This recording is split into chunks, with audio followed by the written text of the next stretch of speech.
नमस्कार। कैसे हैं आप सब। मैं दीपा एक बार फिर से अपने चैनल में आप सबका स्वागत करती हूँ।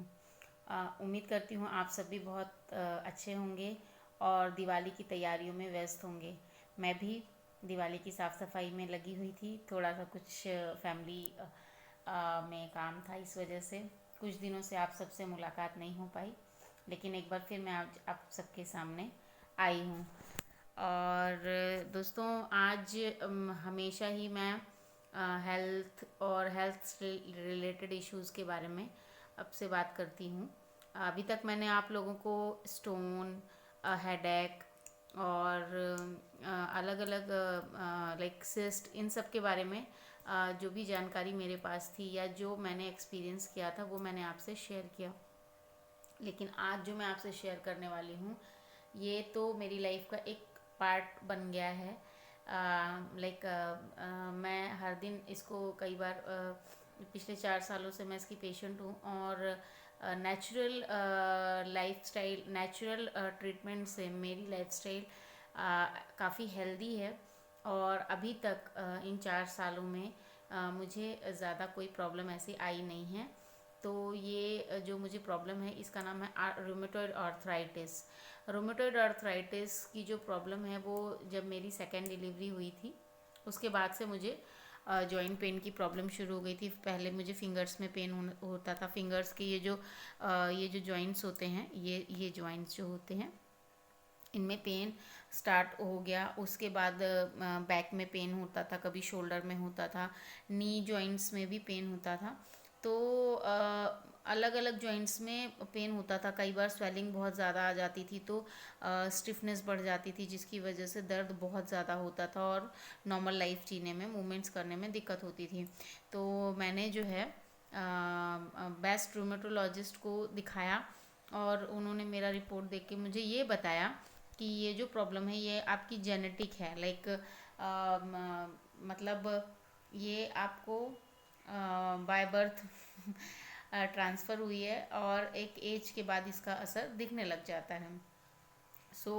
मैं आप लोग को बताना चाह रही थी कि मेरी मम्मी को है ये प्रॉब्लम और उनकी काफ़ी कंडीशन ऐसी रही, क्योंकि उन्होंने हमेशा ही एलोपैथ ट्रीटमेंट लिया है और आज की डेट में वो बहुत ज़्यादा लीन हो चुकी हैं और बहुत कम वेट है उनका। बट अगर उनसे मैं अपना कंपेयर करूं तो मैं फिर भी काफ़ी बेटर कंडीशन में हूँ। तो ये सारा क्रेडिट जो जा रहा है वो जा रहा है मेरी जो मैंने अपनी लाइफस्टाइल रखी है उसकी वजह से। तो जब मैंने रूमेटोलॉजिस्ट को दिखाया तो उन्होंने मुझे ये बोला कि ये आपको हमेशा ही ट्रीटमेंट लेते रहना पड़ेगा और इसके अलावा आपके पास कोई ऑप्शन नहीं, हमेशा ही मेडिसिन आपको लगेगी। तो मैंने बहुत सोचा कि मैं क्या करूं, क्योंकि अभी तो बहुत सारी चीज़ें हैं जो एलोपैथ में नुकसान भी करती हैं। तो फिर मैंने बीमारी के बारे में जानने की कोशिश करी कि क्यों हो जाता है, कैसे हो जाता है, उससे क्या दिक्कत होती है, या मतलब हर एक पहलू को जानने की कोशिश करी। तो दोस्तों, रूमेटॉइड आर्थराइटिस जो है वो उसकी बहुत लंबी उसके बारे में अगर हम बात करें तो वीडियो बहुत ज़्यादा लंबी हो जाएगी, इसलिए मैं आपको उसके बारे में फिर कभी, उसके रीजंस और कॉजेज़ के बारे में फिर कभी डिस्कस कर सकते हैं। लेकिन जो मैंने ट्रीटमेंट लिया रूमेटॉइड आर्थराइटिस के लिए, उसका मुझे रिजल्ट आने में 2 से ढाई महीने का वक्त लगा। मैंने बहुत ज़्यादा पेन वेयर किया, लेकिन आज की डेट में जो है मेरी लाइफस्टाइल काफ़ी अच्छी है। और ये आप कह सकते हैं कि अभी फ़िलहाल मैं मेडिसिन फ्री हूँ। मतलब अगर मैं हेल्दी लाइफस्टाइल और एक परहेज रख के चलती हूँ तो मुझे ऐसा कोई ट्रीटमेंट की ज़रूरत नहीं पड़ती है। तो बताना चाह रही थी कि वो जो ट्रीटमेंट मैंने लिया था वो आयुर्वेदा में होता है पंचकर्म। पंचकर्मा से मेरे बॉडी को डिटॉक्स किया गया और डिटॉक्सिफिकेशन की वजह से मतलब मेरे बॉडी में जो भी सालों साल पुरानी खाने पीने की या बैड हैबिट या बैड लाइफस्टाइल की वजह से जो भी प्रॉब्लम्स क्रिएट होने लग गई थी, तो उसको धीरे धीरे करके कंट्रोल होने लगी।